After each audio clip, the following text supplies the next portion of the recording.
महाकुंभ, आस्था और परंपरा की अनंत गाथा।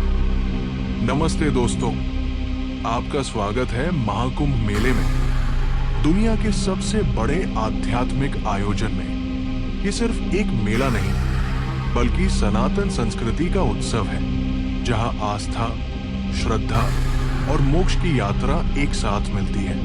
लेकिन महाकुंभ क्या है? ये क्यों मनाया जाता है? इसका इतिहास, महत्व और हमारे जीवन पर प्रभाव क्या है? आज हम एक ऐतिहासिक, पौराणिक और आध्यात्मिक यात्रा पर निकलेंगे, जिसमें हम महाकुंभ की रहस्यमयी गाथा को जानेंगे। पौराणिक कथा, समुद्र मंथन से महाकुंभ तक। हमारी कहानी की शुरुआत देवों और असुरों के युग से होती है। भागवत पुराण, महाभारत और विष्णु पुराण के अनुसार एक समय ऐसा था जब देवता और असुर अमृत की खोज में थे। इसे पाने के लिए उन्होंने मिलकर समुद्र मंथन किया। कई रत्नों के साथ अमृत कलश भी समुद्र से निकला। जैसे ही अमृत प्राप्त हुआ, देवता और असुरों के बीच इसे पाने के लिए संघर्ष शुरू हो गया। तब भगवान विष्णु ने मोहिनी रूप धारण कर अमृत को देवताओं में बांट दिया। लेकिन इस संघर्ष के दौरान 4 स्थानों पर अमृत की बूंदें गिरी।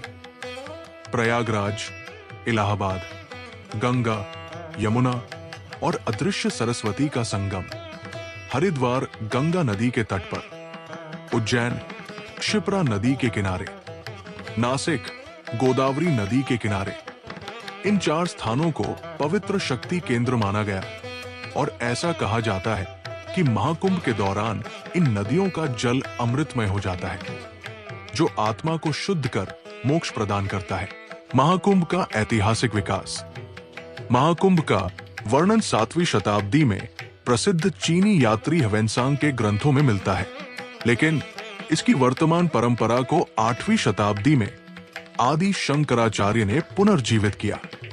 उन्होंने सनातन धर्म के विभिन्न संप्रदायों को एकजुट किया और कुंभ मेले को धर्म और अध्यात्म का केंद्र बनाया। ये मेला प्राचीन काल से मुगल युग, ब्रिटिश शासन और आधुनिक भारत तक अपनी परंपराओं को संजोए हुए है। महाकुंभ हर 12 साल में एक बार आयोजित होता है।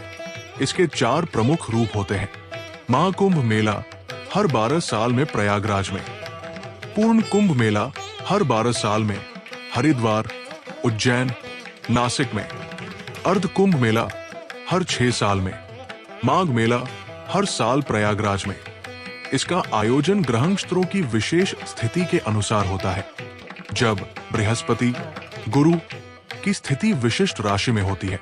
महाकुंभ का आध्यात्मिक महत्व और अनुष्ठान। पवित्र स्नान, मोक्ष का द्वार। महाकुंभ का सबसे प्रमुख अनुष्ठान है पवित्र स्नान, शाही स्नान। कहा जाता है कि इस दौरान स्नान करने से पापों का नाश होता है और मोक्ष की प्राप्ति होती है। अखाड़े और संतों की परंपरा। महाकुंभ में कई अखाड़े भाग लेते हैं, जिनमें विभिन्न संप्रदायों के साधु होते हैं। नागा साधु जो नग्न रहते हैं और भगवान शिव के उपासक हैं। अघोरी जो मृत्यु और जीवन के रहस्य को खोजते हैं। वैष्णव और शैव संप्रदाय जो विष्णु और शिव की भक्ति में लीन रहते हैं। कल्पवासी जो कुंभ के दौरान नदी तट पर रहकर तपस्या करते हैं।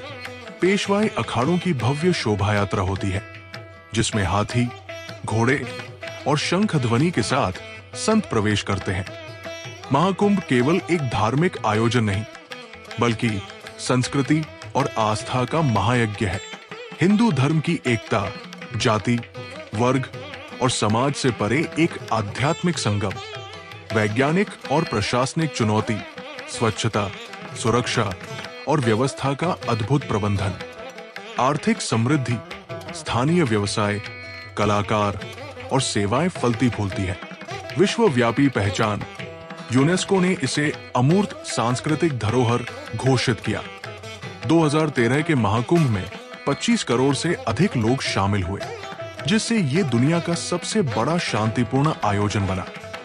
महाकुंभ एक ऐसा अद्भुत और रहस्यमय पर्व है, जिसे हर 12 साल में आयोजित किया जाता है। ये समय एक ऐसा होता है जब नदियों के संगम पर पवित्र जल के स्नान के दौरान न केवल शारीरिक शुद्धि होती है, बल्कि आत्मिक शांति और दिव्यता भी मिलती है। इस समय योगी और सिद्ध साधु, जो सामान्य रूप से ध्यान और साधना में लीन रहते हैं, प्रकट होते हैं और अपनी दिव्य शक्तियों से दुनिया को चमत्कृत करते हैं।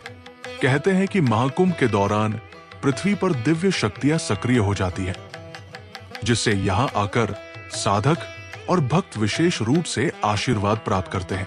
संत तुलसीदास ने भी महाकुंभ के इस पवित्र अवसर पर भगवान राम के दर्शन किए थे, जो उनके जीवन का एक अद्वितीय अनुभव था।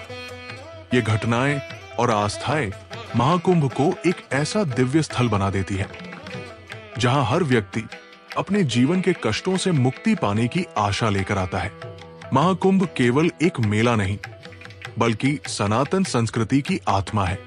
ये हमें आस्था, धैर्य और आत्मशुद्धि का मार्ग दिखाता है। क्या आप अगले महाकुंभ में शामिल होंगे? क्या आप भी इस दिव्य आयोजन का हिस्सा बनेंगे? धन्यवाद। हर हर महादेव।